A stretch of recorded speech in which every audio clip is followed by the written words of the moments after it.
एक अद्भुत दृश्य मेरे सामने है।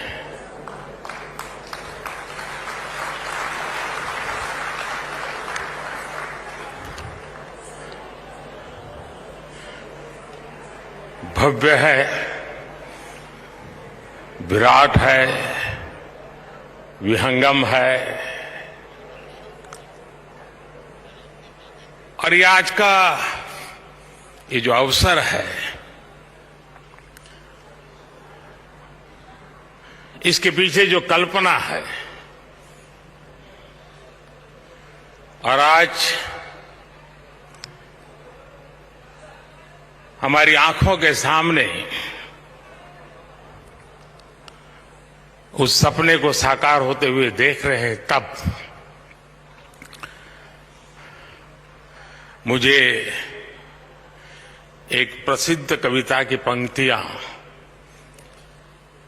गुनगुनाने का मन करता है। नया प्रात है, नया प्रात है, नई बात है, नई किरण है, ज्योति नई, नई उमंगे, नई तरंगे, नई आस है, सांस नई।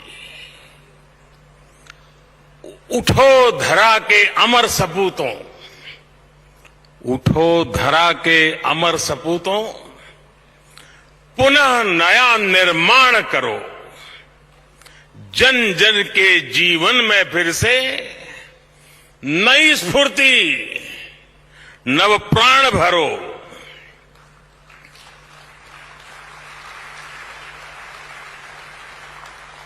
आज के ये दिव्य और भव्य भारत मंडपम, उसे देख करके हर भारतीय खुशी से भर रहा है, आनंदित है और गर्व महसूस कर रहा है। भारत मंडपम आह्वान है भारत के सामर्थ्य का,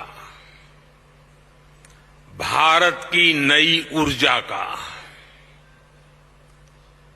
भारत मंडपम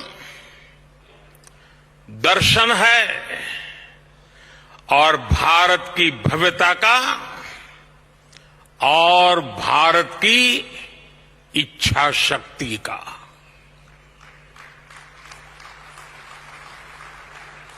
कोरोना के कठिन काल में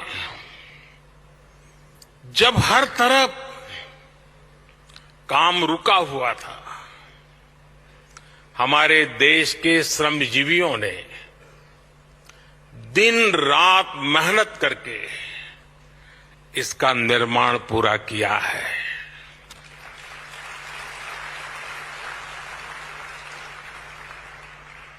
भारत मंडपम के निर्माण से जुड़े हर श्रमिक भाई बहन को, हर कर्मी को आज सच्चे हृदय से मैं अभिनंदन करता हूं, उनका साधुवाद करता हूं। आज सुबह मुझे इन सभी श्रमजीवियों से मिलने का मौका मिला था। हमारे इन श्रमिक साथियों को सम्मानित करने का मुझे सौभाग्य मिला था। आज उनकी मेहनत देख पूरा भारत विस्मित है, भारत चकित है।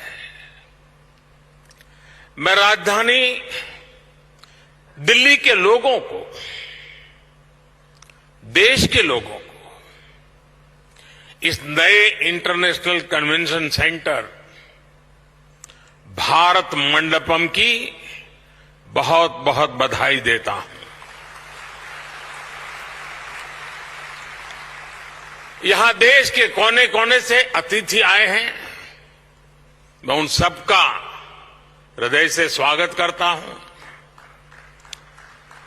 टीवी के माध्यम से, सोशल मीडिया के माध्यम से जो करोड़ों लोग इस वक्त हमारे साथ जुड़े हुए हैं, मैं उनका भी अभिनंदन करता हूं। साथियों, आज का दिन वैसे भी हर देशवासी के लिए बहुत ऐतिहासिक है। आज कारगिल विजय दिवस है।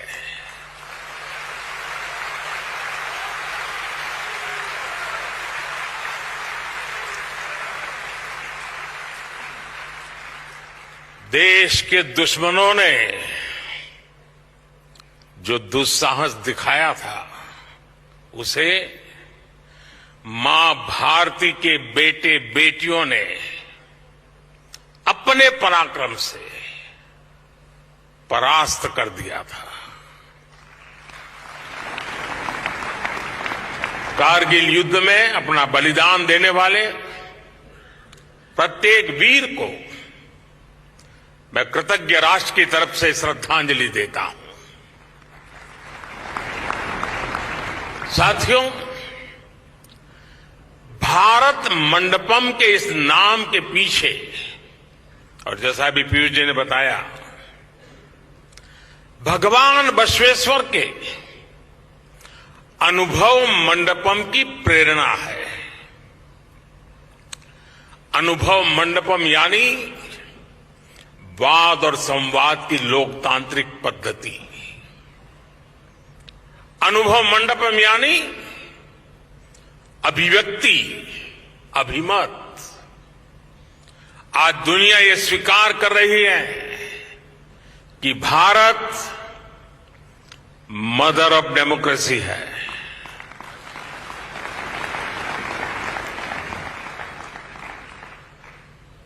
तमिलनाडु के उत्तरा मेरूर में मिले शिलालेखों से लेकर वैशाली तक भारत की वाइब्रेंट डेमोक्रेसी सदियों से हमारा गौरव रही है। आज जब हम आजादी के 75 वर्ष होने पर अमृत महोत्सव मना रहे हैं, तो ये भारत मंडपम हम भारतीयों द्वारा अपने लोकतंत्र को दिया एक खूबसूरत उपहार है। कुछ हफ्तों बाद यहीं पर G20 से जुड़े आयोजन होंगे। दुनिया के बड़े बड़े देशों के राष्ट्राध्यक्ष यहां उपस्थित होंगे। भारत के बढ़ते हुए कदम और भारत का बढ़ता हुआ कद, इस भव्य भारत मंडप से पूरी दुनिया देखेगी। साथियों, आज पूरी दुनिया इंटरकनेक्टेड है, इंटरडिपेंडेंट है और वैश्विक स्तर पर विभिन्न कार्यक्रमों और समिट्स की श्रृंखला लगातार चलती रहती है। ऐसे कार्यक्रम कभी एक देश में तो कभी दूसरे देश में होते हैं। ऐसे में भारत में देश की राजधानी दिल्ली में अंतर्राष्ट्रीय स्तर का एक कन्वेंशन सेंटर होना बहुत ही जरूरी था। यहां जो व्यवस्था थी, जो हॉल थे, वो कई दशक पहले यहां बने थे। पिछली शताब्दी की वो पुरानी व्यवस्था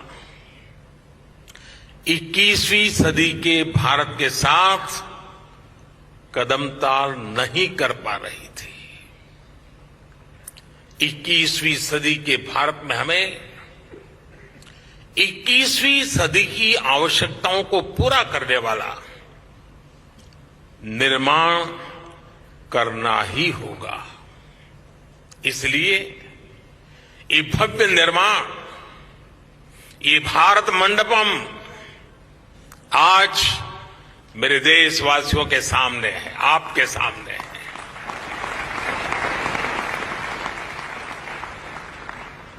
भारत मंडपम देश विदेश के बड़े बड़े एग्जीबिटर्स को मदद करेगा। भारत मंडपम देश में कॉन्फ्रेंस टूरिज्म का बहुत बड़ा जरिया बनेगा। भारत मंडपम हमारे स्टार्टअप की शक्ति को शोकेस करने का माध्यम बनेगा। भारत मंडपम हमारे सिनेमा जगत, हमारे आर्टिस्ट के परफॉर्मेंस का साक्षी बनेगा। भारत मंडपम हमारे हस्तशिल्पियों, कारीगरों, बुनकरों के परिश्रम को प्लेटफॉर्म देने का एक महत्वपूर्ण माध्यम बनने वाला है। और भारत मंडपम आत्मनिर्भर भारत और वोकल फॉर लोकल अभियान का प्रतिबिंब बनेगा। यानी इकोनॉमी से इकोलॉजी तक, ट्रेड से टेक्नोलॉजी तक, ऐसे हर आयोजन के लिए ये विशाल परिश्रम और ये विशाल परिसर, ये भारत मंडपम बहुत बड़ा मंच बनेगा। साथियों, भारत मंडपम जैसी इस व्यवस्था का निर्माण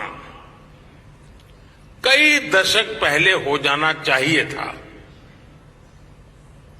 लेकिन शायद मुझे लगता है बहुत से कार्य काम मेरे हाथ में ही लिखे हुए हैं।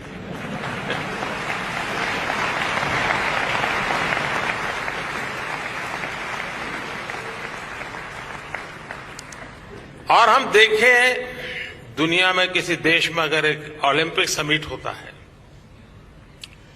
पूरी दुनिया में उस देश का प्रोफाइल एकदम से बदल जाता है। आज के विश्व में इन चीजों का महात्म्य बहुत बड़ा हो गया है और देश का प्रोफाइल भी बहुत मायने रखता है। और ऐसी ही व्यवस्थाएं हैं जो कुछ न कुछ उसमें वैल्यू एडिशन करती है। लेकिन हमारे देश में कुछ अलग सोच के लोग भी हैं। नकारात्मक सोच वालों की कोई कमी तो है नहीं हमारे यहां। इस निर्माण को रोकने के लिए भी नकारात्मक सोच वालों ने क्या क्या कोशिशें नहीं की। खूब तूफान मचाया गया, अदालतों के चक्कर काटे गए, लेकिन जहां सत्य होता है वहां ईश्वर भी होता है।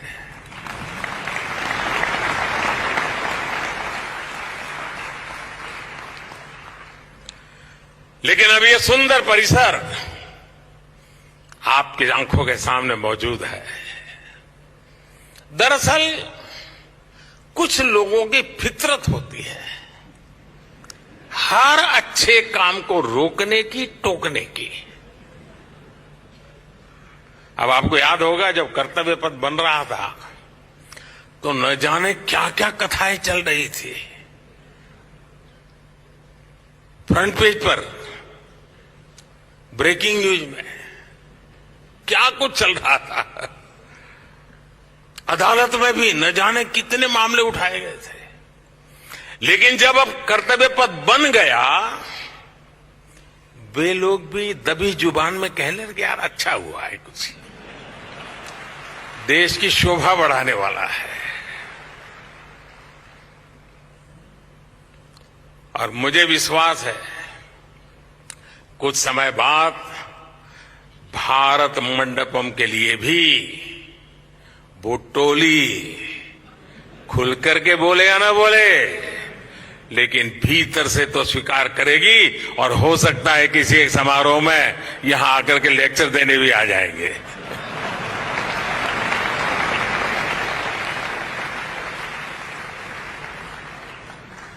फ्रेंड्स, कोई भी देश हो, कोई भी समाज हो, वह टुकड़ों में सोचकर, टुकड़ों में काम करके आगे नहीं बढ़ सकता।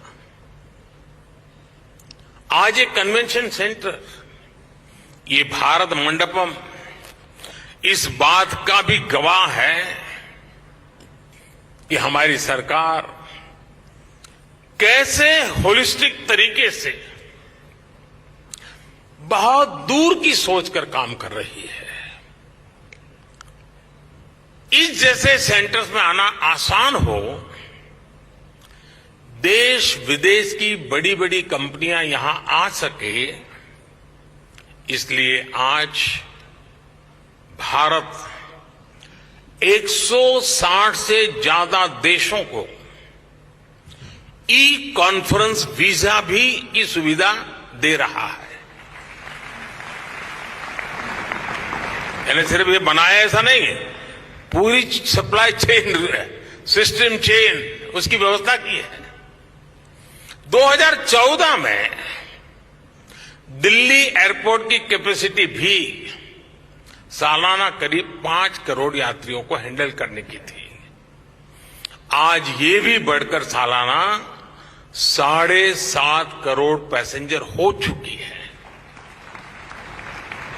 टर्मिनल 2 और चौथा रनवे भी शुरू हो चुका है। ग्रेटर नोएडा के जेवर में इंटरनेशनल एयरपोर्ट शुरू होने के बाद इसे और शक्ति मिलेगी। बीते वर्षों में दिल्ली एनसीआर में हॉस्पिटैलिटी इंडस्ट्री, होटल इंडस्ट्री का भी काफी विस्तार हुआ है। यानी कॉन्फ्रेंस टूरिज्म के लिए एक पूरा इकोसिस्टम बनाने का हमने बिल्कुल प्लान वे में प्रयास किया है। साथियों, इसके अलावा भी यहां राजधानी दिल्ली में भी बीते वर्षों में जो निर्माण हुए हैं वो देश का गौरव बढ़ा रहे हैं। कौन भारतीय होगा जिसका सर देश की नई संसद देख करके ऊंचा नहीं होगा।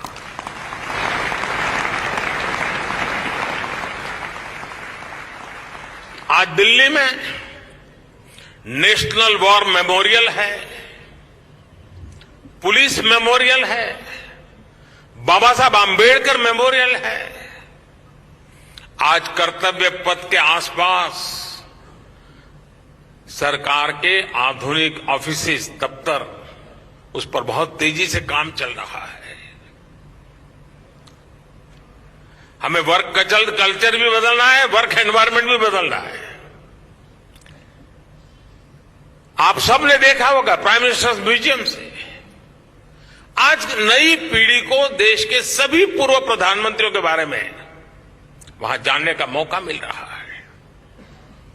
जल्द ही दिल्ली में, और ये भी आप लोगों के लिए खुशखबरी होगी, दुनिया के लिए भी खुशखबरी होगी, जल्द ही दिल्ली में दुनिया का सबसे बड़ा, और जब मैं कहता हूं दुनिया का सबसे बड़ा, मतलब दुनिया का सबसे बड़ा,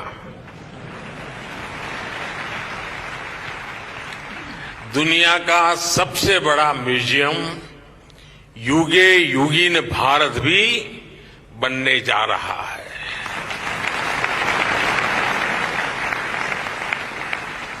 साथियों, आज पूरी दुनिया भारत की ओर देख रही है। भारत आज वो हासिल कर रहा है जो पहले अकल्पनीय था, कोई सोच भी नहीं सकता था। विकसित होने के लिए हमें बड़ा सोचना ही होगा, बड़े लक्ष्य हासिल करने ही होंगे। इसलिए think big, dream big, act big, इस सिद्धांत को अपनाते हुए भारत आज तेजी से आगे बढ़ रहा है। और कहा भी गया है, इतने ऊंचे उठो कि, इतने ऊंचे उठो कि जितना उठा गगन है। हम पहले से बड़ा निर्माण कर रहे हैं, हम पहले से बेहतर निर्माण कर रहे हैं, हम पहले से तेज गति से निर्माण कर रहे हैं। पूर्व से लेकर पश्चिम तक, उत्तर से लेकर दक्षिण तक भारत का इंफ्रास्ट्रक्चर बदल रहा है। दुनिया का सबसे बड़ा सोलर विंड पार्क आज भारत में बन रहा है। दुनिया का सबसे ऊंचा रेल ब्रिज आज भारत में है। 10,000 फीट से अधिक की ऊंचाई पर दुनिया की सबसे लंबी टनल आज भारत में है। दुनिया की सबसे ऊंची मोटरेबल रोड आज भारत में है। दुनिया का सबसे बड़ा क्रिकेट स्टेडियम आज भारत में है। दुनिया की सबसे ऊंची प्रतिमा आज भारत में है। एशिया का दूसरा सबसे बड़ा रेल रोड ब्रिज भी भारत में है। आज भारत दुनिया के उन देशों में है जहां ग्रीन हाइड्रोजन पर इतना बड़ा काम हो रहा है। साथियों, आज हमारी सरकार के स्तंभ और पिछले टर्म के कार्यों का परिणाम पूरा देश देख रहा है। आज देश का विश्वास पक्का हो गया है कि अब भारत की विकास यात्रा रुकने वाली नहीं है।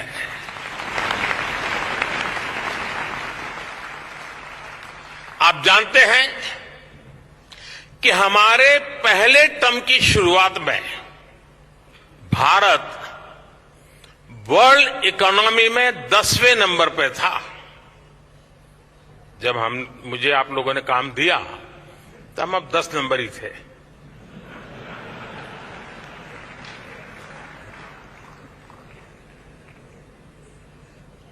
दूसरे टर्म में आज भारत दुनिया की 5वीं सबसे बड़ी इकोनॉमी है।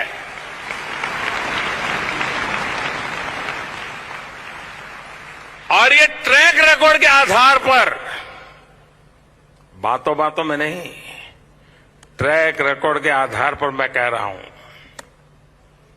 मैं देश को ये भी विश्वास दिलाऊंगा कि तीसरे टर्म में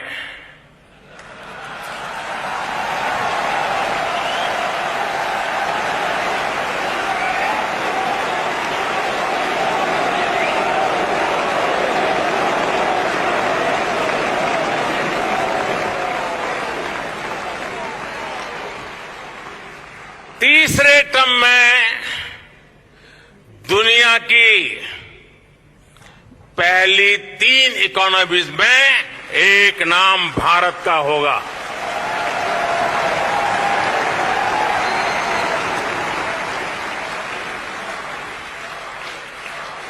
यानी तीसरे टर्म में पहली 3 इकोनॉमी में गर्व के साथ हिंदुस्तान खड़ा होगा। दोस्तों,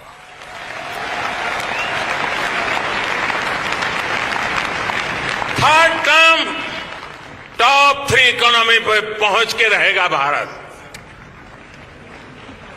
और ये मोदी की गारंटी है।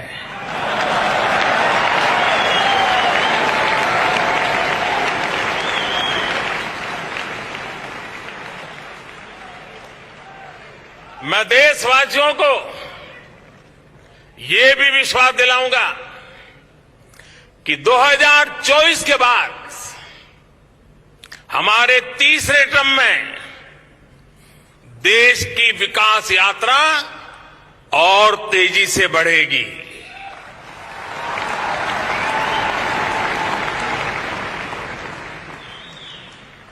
और मेरे तीसरे कार्यकाल में आप अपने सपने अपनी आंखों के सामने पूरे होते देखेंगे।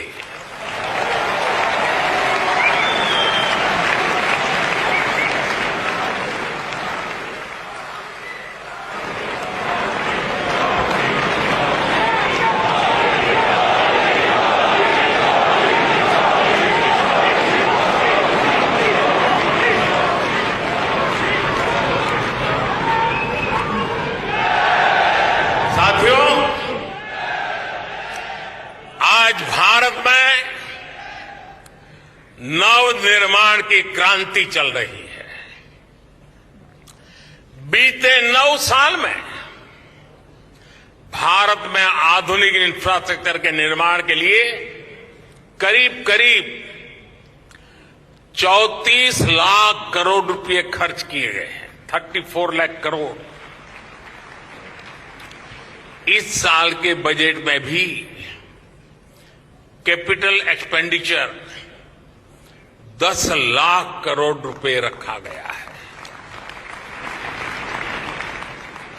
नए एयरपोर्ट, नए एक्सप्रेसवे, नए रेल रूट, नए ब्रिज, नए अस्पताल।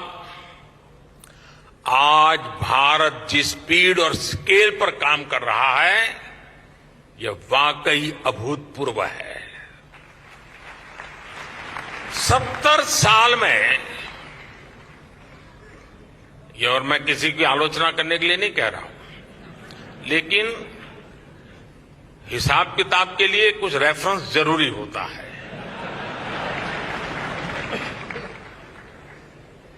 और इसलिए मैं उस रेफरेंस के आधार पर बात कर रहा हूं। 70 साल में भारत में सिर्फ 20,000 किलोमीटर के आसपास रेल लाइनों का इलेक्ट्रिफिकेशन हुआ था। 20,000 किलोमीटर। जबकि पिछले 9 साल में भारत में करीब करीब 40,000 किलोमीटर रेल लाइनों का इलेक्ट्रिफिकेशन हुआ है।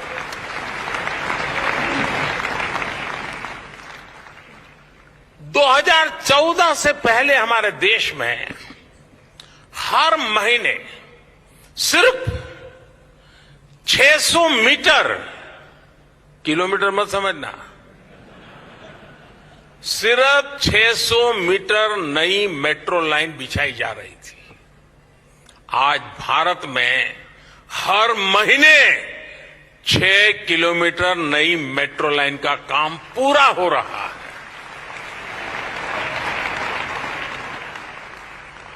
दो 2014 से पहले देश में 4 लाख किलोमीटर से भी कम ग्रामीण सड़कें थी। आज देश में 7.25 लाख किलोमीटर से भी ज्यादा ग्रामीण सड़कें हैं। 2014 से पहले देश में करीब करीब 70 के आसपास ही हमारे एयरपोर्ट थे, 70। आज देश में एयरपोर्ट्स की संख्या भी बढ़कर 150 के आसपास पहुंच रही है। 2014 से पहले देश में सिटी गैस डिस्ट्रीब्यूशन सिस्टम भी सिर्फ 60 शहरों में था, 60। अब देश में सिटी गैस डिस्ट्रीब्यूशन सिस्टम 600 से भी ज्यादा शहरों में पहुंच गया। साथियों, बदलता हुआ भारत आज पुरानी चुनौतियों को समाप्त करते हुए आगे बढ़ रहा है। हम समस्याओं के स्थायी समाधान पर, परमानेंट सॉल्यूशन पर जोर दे रहे हैं। और इसका एक उदाहरण पीएम गति शक्ति नेशनल मास्टर प्लान भी है। यहां उद्योग जगत के साथी बैठे, मैं चाहूंगा कि आप जाकर उस पोर्टल को देखिए। देश में रेल, रोड जैसे फिजिकल इंफ्रास्ट्रक्चर के लिए, स्कूल बनाने हो, हॉस्पिटल बनाने हो, ऐसे सोशल इंफ्रास्ट्रक्चर के लिए पीएम गति शक्ति नेशनल मास्टर प्लान एक बहुत बड़ा गेम चेंजर साबित होने जा रहा है। इसमें अलग अलग लेयर के 1600 से ज्यादा अलग अलग लेयर्स के डेटा उसके अंदर डिजिटल प्लेटफॉर्म पर लाया गया है। कोशिश यही है देश का समय और देश का पैसा पहले की तरह बर्बाद ना हो। साथियों, आज भारत के सामने बहुत बड़ा अवसर है। आज से 100 साल पहले,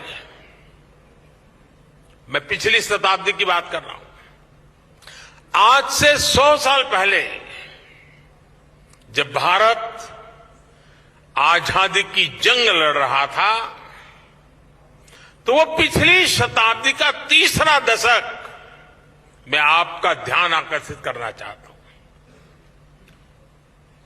1923-1930 का वो कालखंड याद कीजिए। पिछली शताब्दी का तीसरा दशक भारत की आजादी के लिए बहुत अहम था। इसी प्रकार 21वीं सदी का ये तीसरा दशक भी उतना ही महत्वपूर्ण है। पिछली शताब्दी के तीसरे दशक में ललक थी, लक्ष्य था स्वराज्य का।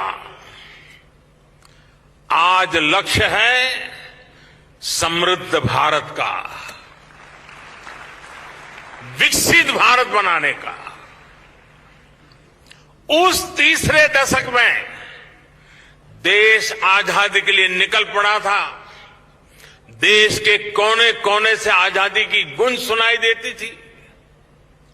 स्वराज आंदोलन की सभी धाराएं, सभी विचार, चाहे वो क्रांति का मार्ग हो या असहयोग का मार्ग हो, सारे मार्ग पूर्ण रूप से जागरूक थे, ऊर्जा से भरे हुए थे। इसी का परिणाम था कि इसके 25 साल के भीतर भीतर देश आजाद हो गया।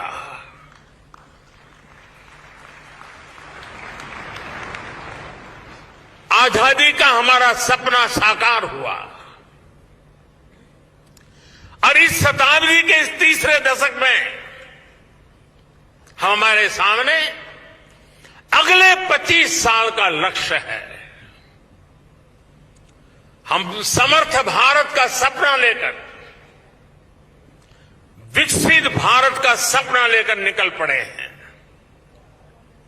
हमें भारत को वो ऊंचाई देनी है, उस सफलता पर पहुंचाना है जिसका सपना हर स्वतंत्रता सेनानी ने देखा था। हमें इस संकल्प की सिद्धि के लिए सभी देशवासियों ने,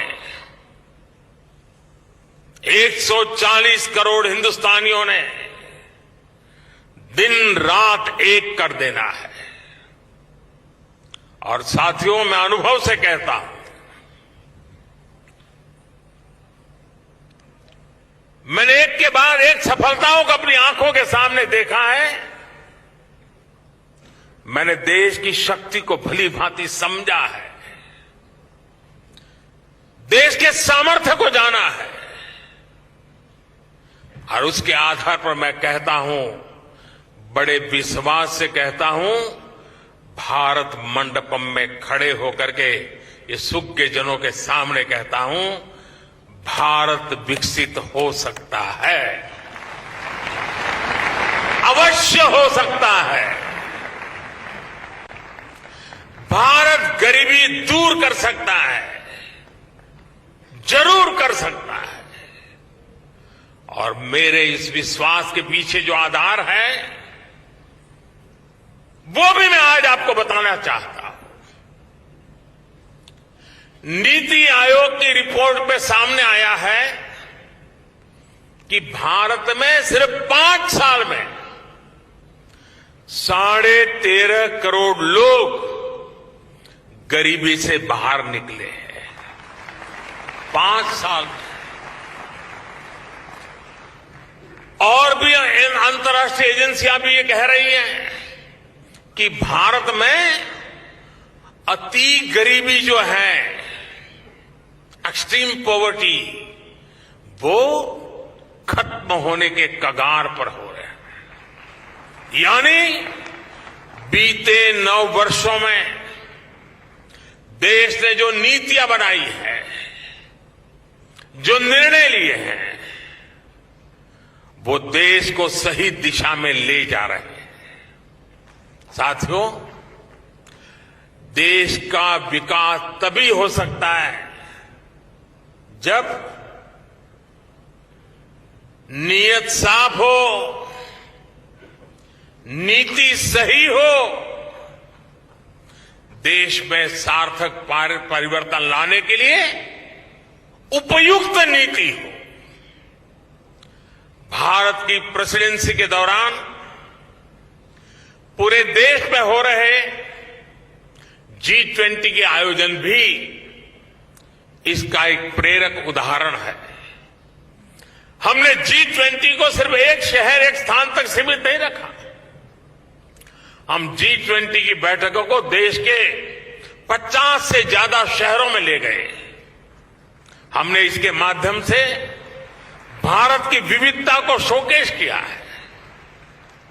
हमने दुनिया को दिखाया कि भारत की सांस्कृतिक शक्ति क्या है, भारत की विरासत क्या है, विविधताओं के बीच भी भारत किस प्रकार से प्रगति कर रहा है, भारत किस प्रकार से विविधता को सेलिब्रेट करता है। आज दुनिया भर से लोग इन आयोजनों में हिस्सा लेने के लिए भारत आ रहे हैं। G20 की बैठकों के लिए अनेक शहरों में नई सुविधाओं का निर्माण हुआ, पुरानी सुविधाओं का आधुनिकीकरण हुआ। इससे देश का फायदा हुआ, देश के लोगों का फायदा हुआ। और यही तो सुशासन है, यही तो गुड गवर्नेंस है। नेशन फर्स्ट, सिटीजन फर्स्ट की भावना पर चलते हुए ही हम भारत को विकसित भारत बनाने वाले हैं। साथियों, इस महत्वपूर्ण अवसर पर आप सबका यहां आना, ये अपने आप में आपके दिल के कोने में भी भारत के ये जो सपने पड़े हैं ना, उन सपनों को खाद पानी देने का ही अवसर है जी। एक बार फिर भारत मंडपम जैसी शानदार सुविधा के लिए दिल्ली के लोगों को, देश के लोगों को मैं बहुत बहुत बधाई देता हूं। और इतनी बड़ी तादाद में आप आए, मैं आपका फिर से एक बार स्वागत और अभिनंदन करता हूं। धन्यवाद।